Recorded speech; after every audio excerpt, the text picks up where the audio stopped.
Students, how are you. देखो, आज मैं जॉब इंगेजमेंट के बारे में आप लोगों को बताने वाली हूँ। Employee engagement. ठीक है, एम्प्लॉय इंगेजमेंट होता क्या है। देखो, ये बहुत ही इजी है, आप वर्ड से ही चीज़ों को पकड़ सकते हो। इंगेजमेंट का मतलब क्या होता है, किसी भी चीज़ में इंगेज होना। और एम्प्लॉय का मतलब क्या, वर्कर। जो भी कंपनी में वर्क कर रहे हैं सारे ही लोग एम्प्लॉयज़ में आते हैं। जो भी टॉप लेवल से नीचे वर्क कर रहे हैं एम्प्लॉयज़ में आते हैं। देखो, इंगेजमेंट का मतलब होता है, आप एक ईजी वर्ड में कहो तो चीज़ों में आप कितने इन्वॉल्व हो, आप कितने इंगेज हो। ठीक है। तो मैं एक अगर आपको एक आराम से अगर चीज़ें को बहुत इजीली बताऊं तो engagement is generally associated with satisfaction. अगर आप अपनी जॉब से सेटिस्फाई हो, आप उसको बहुत ही शिद्दत से कर रहे हो, डेडिकेशन के साथ कर रहे हो, तो वो कहला जाएगा एम्प्लॉय इंगेजमेंट। एम्प्लॉय की संख्या बहुत है, ठीक है, एम्प्लॉय की संख्या बहुत है, लेकिन इंगेजमेंट का जो रेट होता है वो बहुत कम हो जाता है कभी कभी। इंगेजमेंट रेट कम होने का मतलब है कि आपकी डेडिकेशन रेट कम है, यानी कि जॉब को लेके जो आपकी सेटिस्फेक्शन है, आपकी जो खुशी है या आपकी डेडिकेशन है अपने काम को लेके, वो कम है। अगर कोई एम्प्लॉय अपने जॉब से पूरी तरीके से इंगेज्ड है तो फुली फुली इंगेज कहलाएगा, यानी कि एम्प्लॉय इंगेजमेंट उसका जो रेट है बहुत आगे जा रही है उसकी रेट। यानी कि वो बहुत ज़्यादा संतुष्ट है अगर अपनी जॉब से कोई, तो अपनी जॉब को बहुत ही शिद्दत से करेगा, उसमें अपना 100% कंट्रीब्यूशन देगा, इफेक्टिव तरीके से काम करेगा। और कुछ एम्प्लॉयज़ ऐसे होते हैं कि जॉब तो उनके पास होती है, लेकिन वो अपना समय काटते हैं, काट के निकल जाते हैं। तो हमें इंगेजमेंट का मतलब, पहले हमने सीख लिया कि इंगेजमेंट का मतलब होता है अपने जॉब में इन्वॉल्व होना। इंगेजमेंट में बहुत सारी चीज़ें हैं, जैसे कि आप प्राइड है, आप अपने जॉब को लेके बहुत ज़्यादा खुश हो, प्राइड में हो कि हाँ भाई हमारा जो जॉब है बहुत अच्छा है। सेटिस्फेक्शन है, आप बहुत संतुष्ट हो अपने जॉब से, आपको किसी चीज़ की कमी नहीं है, आप अपने सैलरी से संतुष्ट हो। प्रेज करते हैं लोग आपको, आप अपने जॉब को भी प्रेज करते हो। कमिटमेंट है, यानी कि आप जो भी काम कर रहे हो बहुत ही कमिटमेंट या शिद्दत के साथ कर रहे हो, यानी कि कह दिया तो मैं उसे पूरी डेडिकेशन के साथ करूँगा। ओके। तो ये एक चीज़ बताती है कि आपको अपने जॉब से सेटिस्फेक्शन कितना है। तो जब सेटिस्फेक्शन लेवल हमारा हाई रहता है तो हमारा इंगेजमेंट लेवल भी हाई रहता है। सिंपल सी बात है, जब हम अपने काम से संतुष्ट हैं तो उस काम को बहुत ही शिद्दत से करेंगे। लेकिन दुनिया में बहुत सारे तरीके के एम्प्लॉयज़ होते हैं।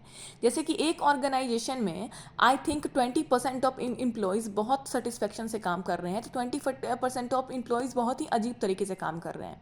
वो भी एम्प्लॉय हैं, वो भी एम्प्लॉय हैं, लेकिन दोनों में अंतर है। किसी किसी की इंगेजमेंट लेवल बहुत ज़्यादा है क्योंकि उनकी सेटिस्फेक्शन काफ़ी अच्छी है अपने जॉब से, और किसी किसी की इंगेजमेंट लेवल बहुत कम है क्योंकि उनकी संतुष्टि अपने जॉब से बहुत कम है। बाकी वर्कर्स तो सब हैं। तो हम देखते हैं तीन तरीके की एम्प्लॉय इंगेजमेंट में हमें कौन कौन सा टाइप्स पढ़ना है। आप तो यहीं से समझ गए होंगे कि अभी कौन कौन सा टाइप्स में बताने वाली हूँ, काफ़ी ईजी है। ओके, यहाँ पे देखते हैं इंगेज्ड एम्प्लॉयज़ और एक है नॉन इंगेज्ड एम्प्लॉयज़। ठीक है, इंगेज्ड एम्प्लॉयज़ का मतलब होता है कि जो लोग अपने काम को कर रहे हैं बहुत ज़्यादा शिद्दत से कर रहे हैं, यानी कि अपने जॉब को लेके बहुत ज़्यादा कंट्रीब्यूशन देते हैं, यानी कि 100% इनको वर्क मिला है तो 99% ये अपनी कंट्रीब्यूशन वर्क में दे दिए। ओके। नॉन इंगेज्ड एम्प्लॉयज़ का ये मतलब नहीं होता है कि ये एम्प्लॉयज़ काम नहीं करते हैं, ये काम तो करते हैं लेकिन स्लीप वॉकिंग की तरह करेंगे, बहुत स्लोली करेंगे।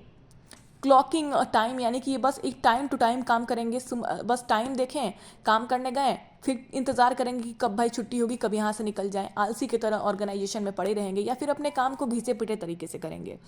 तो नॉट इंगेज्ड, यानी कि आप अपने काम से संतुष्ट नहीं हो इसीलिए उसे घिसा पिटा तरीके से कैसे भी खींच रहे हो।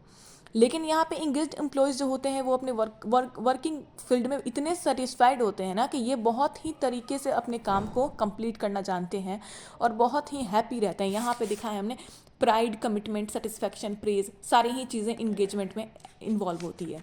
और इसमें से अगर सेटिस्फेक्शन ही गायब कर देंगे हम तो ये तीनों ही चीज़ें गायब हो जाएगी, क्योंकि हम संतुष्ट नहीं होते हैं तो ना तो हमें प्राइड होगा, ना तो हम कमिटमेंट ठीक से देंगे, ना हमें कोई प्रेस करेगा, ना हम जॉब को प्रेस करेंगे, ना ही इंगेज होंगे एक सेटिस्फेक्शन के हट जाने से।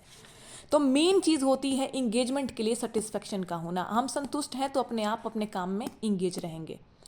ठीक है, तो बहुत इजी तरीके से मैंने आप लोगों को समझाया है। आई होप आप समझ रहे होगे इस टॉपिक को, और अगर आप कुछ नहीं समझ पाए हो तो मुझे कमेंट बॉक्स में कमेंट कर सकते हो। ओके।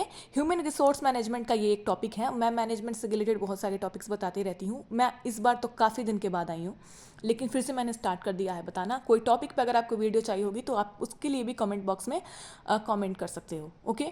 मैं इंग्लिश की भी बहुत सारी चीज़ें बताती रहती हूँ, तो आप मेरे शॉर्ट्स को फॉलो कर सकते हो, देख सकते हो। नॉन इंगेज्ड एम्प्लॉय और एक होता है actively डिसइंगेज्ड। These are unhappy and resentful individuals who express them openly in the world class organization ratio engaged to actively actively disengaged employees 9.57.1 ratio in average organisation in corresponding. देखो एक actively disengaged employ होते हैं जो पूरी तरीके से अपने job से जो है पूरी तरीके से अनहैप्पी हैं। ये भी इस तरीके के इंडिविजुअल्स हैं जो काम तो कर रहे हैं लेकिन इस तरीके से कर रहे हैं यानी कि मुझे काम ये करना ही नहीं है, मैं बस बैठा हूँ, किसी ना किसी मजबूरी में बैठा हूँ या फिर मुझे वर्क नहीं मिला कहीं इसलिए मैं बैठा हूँ। तो ये चीज़ें हो जाती हैं। तो नॉन इंगेज्ड में देखा हमने कुछ ऐसे एम्प्लॉयज़ थे जो स्लीप वर्कर्स थे, जो बस समय देख के काम करने वाले लोग थे। समय हुआ काम में कुछ रुचि नहीं था, बस जो मिला कंप्लीट किए गए। उनको अपने वर्क के प्रति प्यार नहीं है, डेडिकेशन नहीं है, सेटिस्फेक्शन नहीं है, संतुष्टि ही नहीं है। उनको ना अपने काम से या ना अपनी सैलरी से संतुष्टि होता है। इंगेज्ड एम्प्लॉयज़ में हमने देखा कि सेटिस्फेक्शन लेवल इनकी इतनी हाई होती है, अपने जॉब से अपने वर्क से इतना हैप्पी होते हैं, अपने सैलरी से, कि ये टोटली अपने काम में इन्वॉल्व रहते हैं, इंगेज्ड रहते हैं पूरी तरीके से।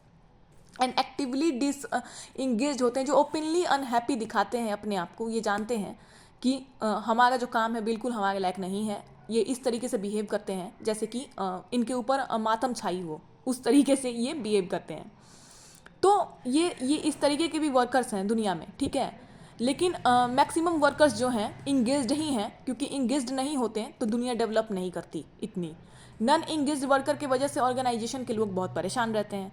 एक्टिवली डिसएंगेज्ड वालों को तो कोई देखना ही नहीं चाहता, क्योंकि कुछ लोग ऐसे होते हैं जो जॉब पे जॉब छोड़ते हैं, उनको सेटिस्फेक्शन किसी जॉब में ही नहीं मिलती है। नॉन इंगेज्ड वाले तो फिर भी कहीं एक जगह दो जगह जॉब छोड़ेंगे तो तीसरी जगह कहीं ना कहीं जाके उनकी इंगेजमेंट हो जाएगी अपने जॉब के साथ, यानी कि उनकी जो है सेटिस्फेक्शन हो भी जाएगी। लेकिन ये जो डिसएग्री करने वाले लोग हैं इनकी कहीं नहीं होती है। तो some are the negative peoples in the world, दुनिया में पॉजिटिव नेगेटिव दोनों इंसान हैं, हम जानते हैं। तो इंगेजमेंट की टॉपिक आप समझ गए होंगे। ले दे के फिर से मैं यही बात बोलूँगी कि जॉब इंगेजमेंट का मतलब है, एम्प्लॉय इंगेजमेंट का मतलब है, सॉरी, अपने काम के प्रति आप कितना इंगेज हो, कितना इन्वॉल्व हो, अपने काम से आपको कितना शिद्दत से प्यार है, आप कितनी डेडिकेशन के साथ उसे फॉलो करते हो, ये होता है। आप कितने संतुष्ट हो, द मेन वर्ड मैं यहीं पे बार बार बोलूँगी, सेटिस्फेक्शन। क्योंकि एक सेटिस्फेक्शन नहीं रहेगी आपको अपने वर्क से तो ना तो प्राइड होगा, ना कमिटमेंट होगी वर्क के प्रति, ना भी प्रेज आपको मिलने वाला है। और जब ये कुछ ही नहीं होगा तो इंगेजमेंट तो बिल्कुल भी नहीं होगा। क्योंकि अपने काम में इंगेज रहने के लिए हमें संतुष्टि चाहिए होता है। किसी चीज़ से हमें संतुष्टि मिलती है तभी हम उसके तरफ अपनी 100% देते हैं। तो आई होप कि आप एम्प्लॉय इंगेजमेंट के टॉपिक को समझ गए हो, इसके टाइप्स भी समझ गए हो। काफ़ी इजी था। ये हम लोग डेली लाइफ में देखते हैं, बट बुक में कुछ वर्ड्स दे देते हैं, बस उसी को हमें पढ़ना होता है और अगेन उसे रिवाइज करना होता है। ये सारी चीज़ें ऐसे तो हम लोग जानते ही हैं। ओके, तो कोई कन्फ्यूज़न होगी तो कमेंट कीजिएगा। कोई टॉपिक पे वीडियो चाहिए होगी तो कमेंट कीजिएगा, और जिसे अपने फ्रेंड्स के साथ शेयर कीजिएगा, ताकि जिसे प्रॉब्लम्स हो समझने में वो समझ सकें। और सब्सक्राइब कीजिएगा अगर आपको मेरा पढ़ाया हुआ अच्छा लगता है। तो बहुत ही नए नए टॉपिक्स के साथ मैं फिर से आऊँगी और बहुत ही ईजिली कोशिश करूँगी आप लोगों को समझाने का। Thank you so much.